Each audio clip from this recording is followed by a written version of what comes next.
Now, before you start judging anyone, because I know you most likely will, let me paint you a picture. Because this isn't the kind of story that starts with a fight, or a suspicious text message, or perfume that isn't hers on a collar that is his.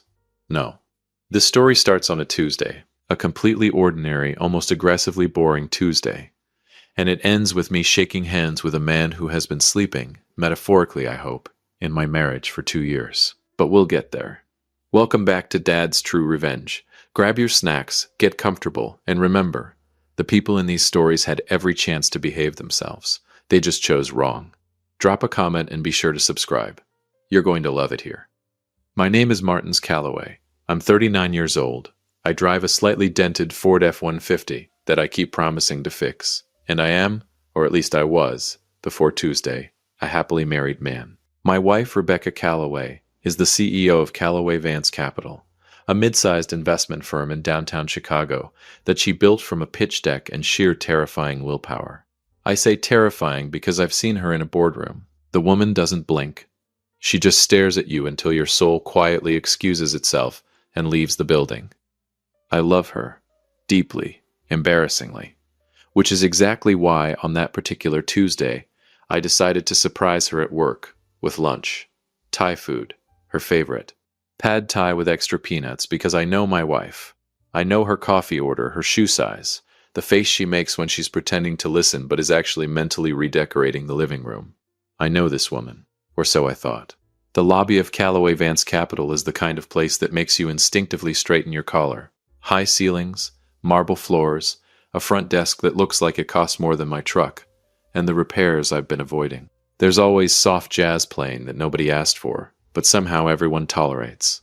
Classic rich people music. Nobody's happy, but everybody's calm. The security guard at the front, a broad-shouldered guy with a jaw like a kitchen counter and a name tag that read Dennis, held up one hand as I approached. "Sir," Dennis said, looking at me the way you look at someone who has wandered into the wrong neighborhood. "Do you have an appointment?" I told him, smiling, holding up the bag of Thai food like it was a peace offering.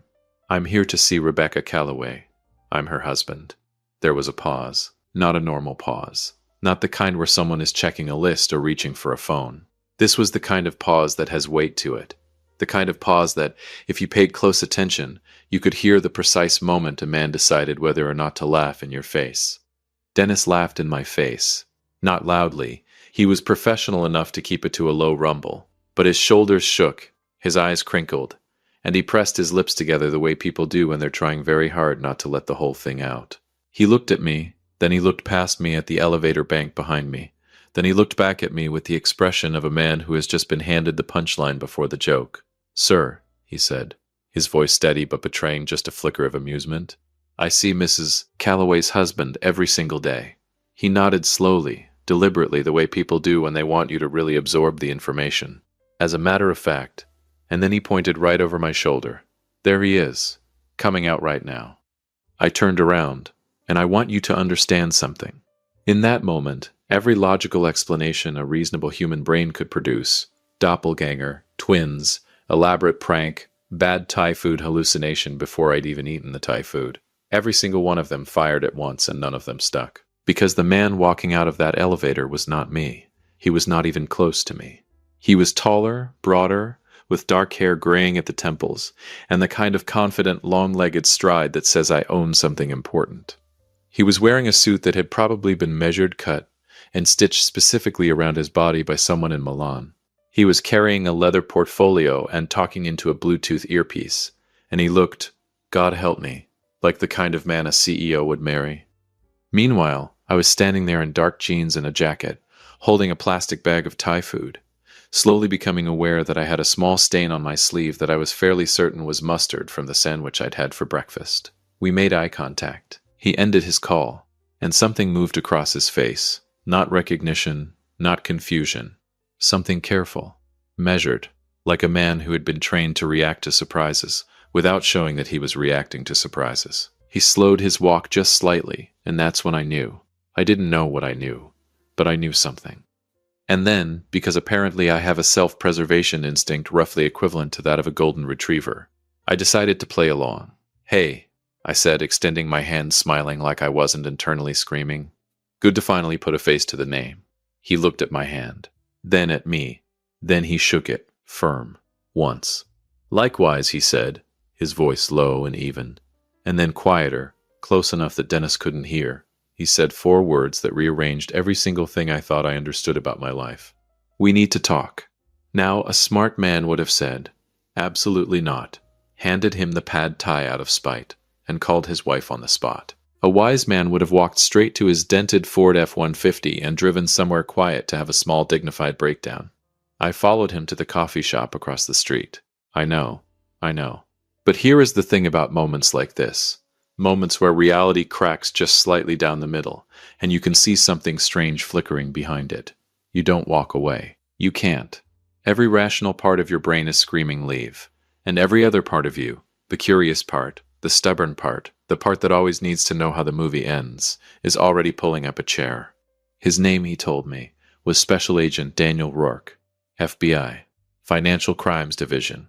He slid a badge across the coffee shop table like it was the most casual thing in the world, and I stared at it for probably 10 seconds longer than necessary. You're FBI, I said. Yes, and you've been pretending to be my wife's husband. For 22 months. I laughed. I don't know why. It wasn't funny, not even a little. But the laugh just came out of me, hollow and slightly unhinged, the way laughs do when your brain simply cannot locate any other appropriate response. 22 months, I repeated. Yes. We've been married for 6 years, I said. Rebecca and I. He nodded slowly, and something in his expression shifted. Not sympathy exactly, but something adjacent to it. Respectful, almost. Like a man acknowledging the weight of something he'd been carrying on behalf of someone else. Mr. Calloway, he said, wrapping both hands around his coffee cup and leaning forward just slightly. Your wife is not who you think she is. And there it was, the line, the one you hear in movies and think, nobody actually says that in real life. Except someone just said it to me in a coffee shop on a Tuesday, across the street from the building with my wife's name on it, while my pad thai slowly went cold in the bag on the seat beside me. I looked at him, steady, calm, completely not calm. Then, I said, I think you'd better start talking. And what he pulled out, that's when everything I thought I knew about Rebecca Calloway, her past, her company, and the life we'd built together, began to unravel. If you've made it this far, do us one quick favor. Subscribe. A lot of people watch without ever doing it, but it costs you nothing and means everything to us. Thank you, genuinely. He pulled out a photograph. Not a document, not a case file, not some official FBI exhibit with a stamp and a reference number. A photograph. Printed on plain paper, slightly creased down the middle like it had been folded and unfolded too many times by someone who kept coming back to it. He slid it across the table without a word. I looked down. It was Rebecca. My Rebecca. Same sharp jawline, same dark hair she always kept pulled back when she was working. Same posture. Straight, deliberate, like she'd been built by someone who didn't believe in wasted angles. But she was standing in what looked like a parking garage, and she was handing a manila envelope to a man I had never seen before in my life. The timestamp in the corner read, 18 months ago. A Thursday. I checked mentally, the way you do when you're trying to anchor yourself to something real. 18 months ago on a Thursday, I had been at home. Repainting the kitchen, Rebecca had told me she had a conference in Boston. She had never been to Boston. Who is the man she's with? I asked. My voice came out steadier than I had any right to expect. His name is Victor Hale, Agent Rourke said, watching me the way doctors watch patients when they're delivering results, carefully, measuring how much you can absorb before something breaks. He runs a network, shell companies, ghost investors, fraudulent capital transfers. On paper, he's a consultant. In practice, he's been laundering money through mid-sized investment firms across the Midwest for the last 4 years. I sat back, and Rebecca's firm is one of them. It wasn't a question. The way he'd said it, the way he was still watching me. It wasn't a question. Calloway Vance Capital has processed approximately $47 million in fraudulent transfers over the past 2 years, he said. Just like that. 47 million. Like he was reading off a grocery list. I picked up my coffee, put it back down, picked it up again. I needed something to do with my hands because the alternative was flipping the table, and I was in public, and I still had some dignity left. Not much, but some. My wife, I said slowly, is laundering money. We believe she is facilitating it, yes. You believe. We're building the case. For 22 months, financial crimes are layered, Mr. Calloway. You don't just pull a thread and the whole thing comes apart. You have to. I understand how investigations work, I said, sharper than I intended.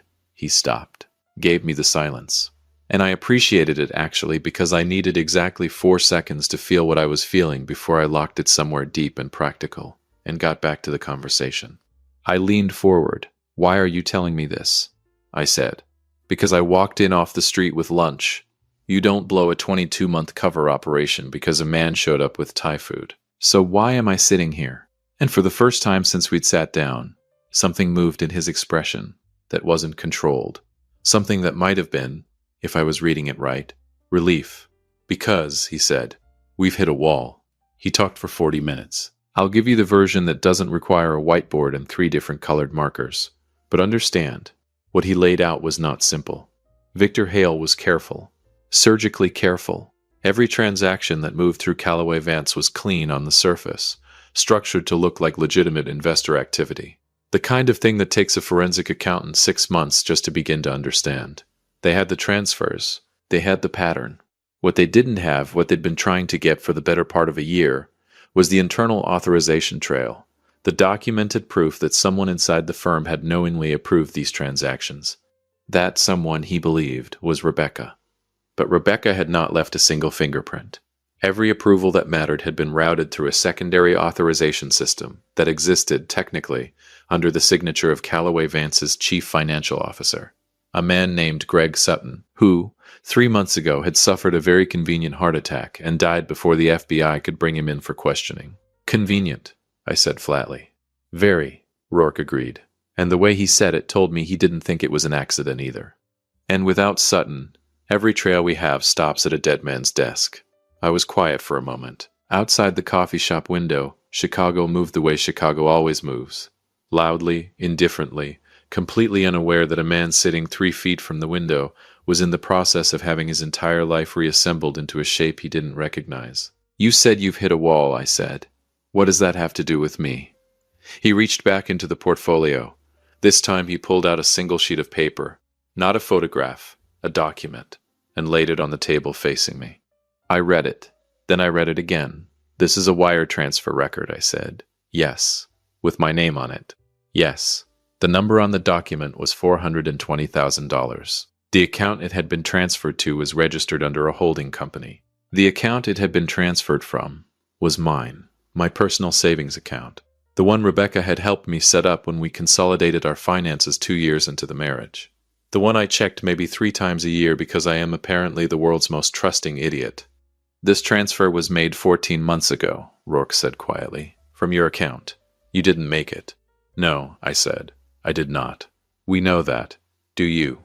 My voice had gone flat. The kind of flat that isn't calm. It's the surface of something that is the opposite of calm, smoothed over just enough to function. Because from where I'm sitting, that document looks like it could very easily be used to suggest that I'm part of this. He didn't deny it.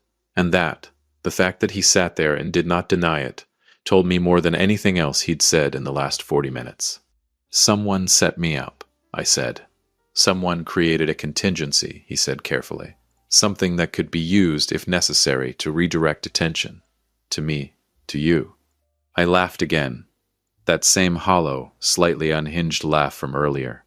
Because what else do you do? My wife, the woman I had driven across town to bring Thai food to, the woman whose coffee order I knew by heart, the woman I had watched build something extraordinary from nothing and felt nothing but pride watching her do it. My wife had built a trapdoor into our marriage, and I had been standing on it for 14 months without ever once looking down. What do you need from me? I asked. Access, he said. There's a server room on the 14th floor of Calloway Vance. The authorization records we need. The real ones, the ones that weren't routed through Sutton. We believe they're on a private internal drive that's never been connected to the external network. That's why we can't pull them remotely. Someone has to physically access the terminal. And you can't get a warrant because the moment we move officially, the drive gets wiped. We've seen it happen twice already on related cases. These people have people inside, Mr. Calloway. We move with paper. The evidence disappears before the ink dries. I stared at him. So you need me to walk into my wife's building, I said, go up to the 14th floor, access a secure server terminal, and pull files for the FBI. In essence, without her knowing. That would be ideal, yes. And if she finds out, he said, which was not an answer to the question I asked. And we both knew it. I looked out the window again. A woman was walking past with a stroller, laughing at something on her phone. A cab nearly clipped a cyclist. A food truck was doing absolutely nothing wrong and probably having a great Tuesday. Everyone out there living their uncomplicated, non-FBI entangled lives. Must be nice. I need to know one thing, I said, turning back to him. And I need you to answer me straight. I'll try. Does she know? I asked. About the account. About the transfer. Did she do that knowing it would land on me, or was I just... I stopped. Searched for the word. Collateral? He held my gaze. And in the space between my question and his answer, I understood that whatever he said next was going to determine not just what I did in the next 48 hours, but what I did with the rest of my life. The transfer, he said carefully, was initiated from a device registered to her personal profile. She would have needed her biometrics to authorize it. The table was very still. My hands were very still. Everything was very, very still. Okay, I said. I reached over, picked up the pad thai, set it in front of him. I'm not hungry anymore, I said. Tell me exactly what you need me to do. And just like that, with cold Thai food and a decision I couldn't take back, I stopped being a husband trying to surprise his wife. I became the one thing Victor Hale and Rebecca Calloway hadn't planned for. A variable. If you've been listening for a while and want stories like this to keep coming, it really helps if you hit that like button and subscribe. 97% of people never do, but it's what keeps this whole thing running. So, thank you for real. Rourke gave me 24 hours, not because 24 hours was ideal, not because the FBI had run the numbers and determined that was the optimal window. He gave me 24 hours because that was how long Rebecca would be out of the building.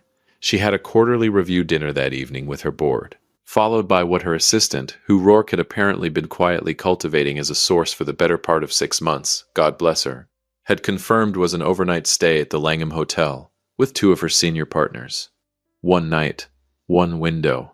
You'll have a comms piece in your left ear, Rourke told me, sliding a small case across the coffee shop table, like we were in a movie neither of us had auditioned for. My team will be stationed in a van on Wacker Drive. You go in, you access the terminal on 14. You plug in the drive.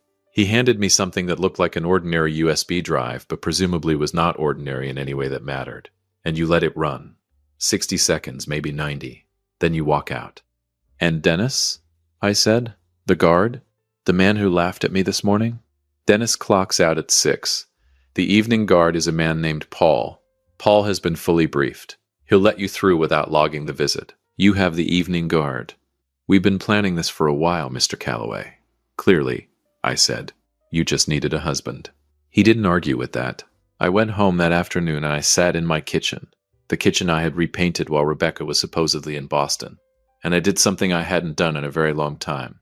I just sat. No phone, no television, no noise. Just me and the hum of the refrigerator and the faint smell of the paint that was still, 18 months later, slightly too yellow. Rebecca had told me she loved it.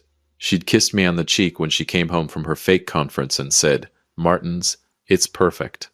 I wondered, sitting there, how many things she'd said to me that were perfect lies.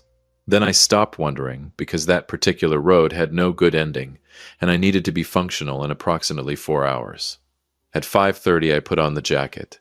Not the one with the mustard stain. A better one. Because if I was going to walk into my wife's building to steal evidence against her for the FBI, I was going to do it looking like I belonged there. I put the earpiece in. Calloway. Rourke's voice came through, clean and low. You good. But let's go. The lobby of Calloway Vance at 7:40 in the evening is a different animal entirely from the marble-floored, soft jazz-playing, soul-departing experience of the daytime. At night it was quiet. Minimal lighting. The front desk staffed by a single guard. Paul, true to Rourke's word, a compact man in his 50s, with tired eyes and the energy of someone who had been asked to do something uncomfortable and had decided the best strategy was to pretend it was completely normal. He looked at me as I walked in, nodded once, pressed a button under the desk.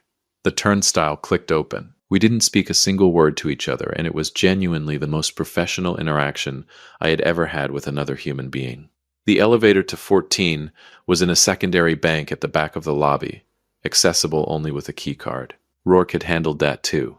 The card was in my jacket pocket, slim and white and completely unmarked. I pressed it to the reader. The light went green.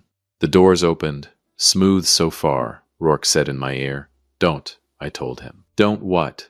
"Don't say it's going smoothly. That is the single most effective way to guarantee that something immediately goes wrong. Haven't you ever watched a movie?" A pause. "Just get to 14, he said. The 14th floor was dark, except for the ambient glow of standby monitors and the pale blue light of the emergency exit signs casting everything in a color that felt aggressively cinematic. The server room was at the end of a hallway lined with glass-walled offices, each one empty, each one reflecting my own silhouette back at me as I walked past. I want to tell you I was calm. I want to tell you I moved with the easy confidence of a man who had done this sort of thing before. I want to tell you a lot of things. What I will tell you is that I was breathing like a man who had forgotten breathing was supposed to be automatic, and that I said a word under my breath at least twice that I will not repeat. Because my mother raised me better. The server room door had a keypad. Rourke read me the code. 6 digits. I punched them in. The lock disengaged with a sound like a sigh. Inside was cold. The kind of cold that hits you in the chest. Deliberate, maintained, the temperature of serious machinery. Rows of servers blinked steadily in the dark, patient and indifferent, and at the far end was the terminal Rourke had described, a standalone unit, no network cable. Air-gapped, which in FBI terms apparently meant the thing we really want, but cannot legally touch. I crossed the room, sat down at the terminal, woke the screen. "Drive in," Rourke said. "Left port." I plugged it in. The screen flickered. A progress bar appeared, pale against the dark interface, and began to move with the agonizing slowness of every progress bar in the history of humanity. 12%. 20. "Rourke," I said quietly. "Yeah, if this works, if you get what you need, what happens to her?" A beat. "That's not really my—" "I know, it's not your department," I said. "I'm not asking you officially. I'm asking you as the man who has been pretending to be her husband for 22 months. You know her. What happens to Rebecca?" The progress bar hit 43%. He was quiet long enough that I thought he wasn't going to answer. "She's smart," he finally said. "Smart enough that her lawyers will try to position her as a secondary actor. Someone who was coerced, leveraged into cooperation. Whether that works," he paused, "depends on what's on that drive." Meaning if she knew exactly what she was doing, then no amount of smart lawyers changes the math. 61%. I stared at the progress bar and I thought about Rebecca at 29, standing in our apartment with a pitch deck spread across the kitchen table, talking at a speed that made it difficult to track individual sentences. Her eyes lit up with something I had never seen in another person before or since. Pure, undiluted belief in something she was building. I had fallen in love with her in that exact moment, not before. That moment, specifically, the kitchen table, the pitch deck, the eyes. I wondered when that woman had become this one. I wondered if they were ever really different women at all, or if I had simply only ever seen the parts she'd chosen to show me. 78%. And then, the lights came on. Every single light on the 14th floor. All at once. Bright and sudden and absolutely catastrophic. "Rourke," I started. "I see it," he said, and his voice had changed. The careful measured cadence was gone. Someone triggered the building's internal security override. "Calloway, that drive needs to finish." "How long?" 40 seconds, maybe 50. "Someone's in the building," I said. "Yes. Someone who isn't supposed to be here." "Yes. Is it her?" The longest pause of my entire life. "No," he said. "Rebecca's tracker shows her at the Langham." "It's not her." "Then who—" "Victor Hale's car was picked up on traffic cameras 4 blocks east 11 minutes ago. We didn't." A sound on his end, muffled, urgent. "We didn't know he had access to the building. We're moving now, but Calloway, you need to stay at that terminal." 91%. I want to tell you that the sound I heard in the hallway outside the server room door was subtle. A footstep, maybe. A careful man moving carefully. The kind of sound you only catch if you're already frightened, and your senses have been dialed up past their normal range by a situation your body correctly identifies as dangerous. It was not subtle. It was the deliberate, unhurried sound of someone who knew exactly where they were going and had absolutely no reason to rush, which in my experience is significantly more terrifying than someone running. Running means panic. Running means improvisation. Slow and steady means the person already knows how this ends. 96%. The door handle moved. "Rourke," I said, very quietly. 20 seconds. He said, "We're at the building." 20 seconds. 98%. The door opened. Victor Hale was not what I expected. I don't know what I expected.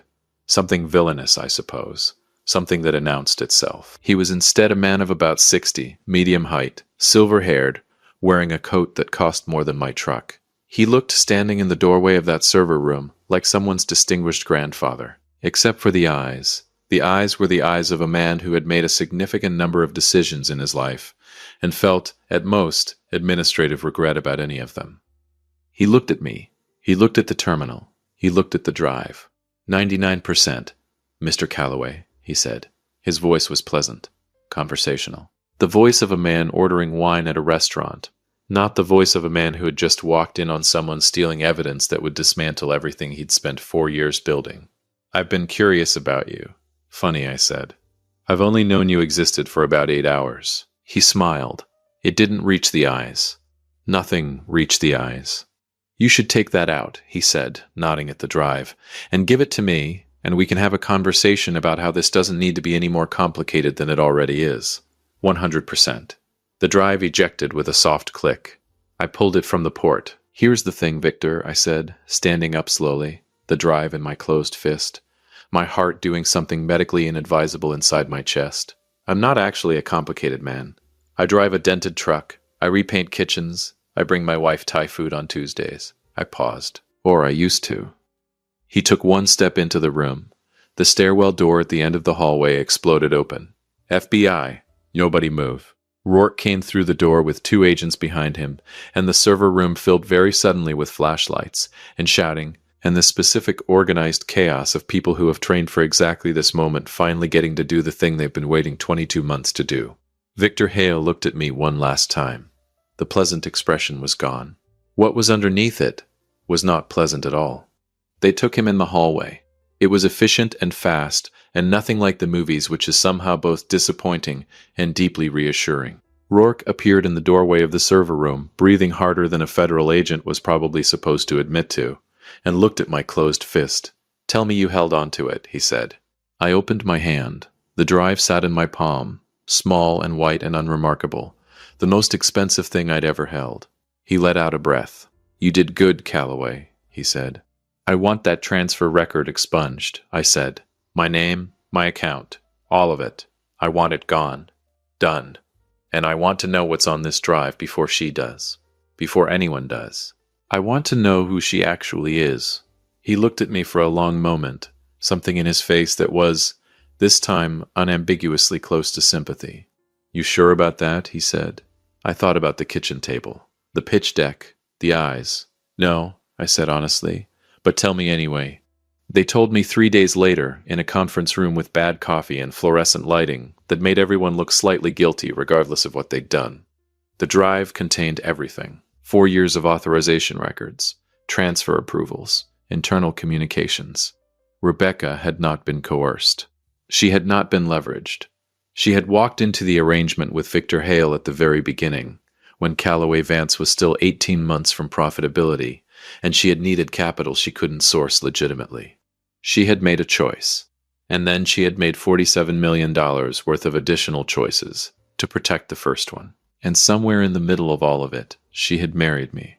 And I had painted the kitchen and learned her coffee order and driven across town with Thai food on a Tuesday. And I had been, in the architecture of her life, a useful piece of furniture. A normal husband for an abnormal life. A story she could tell. Collateral. Just like I'd feared, she was arrested on a Thursday morning. I wasn't there. I didn't want to be. Rourke offered, but I told him no.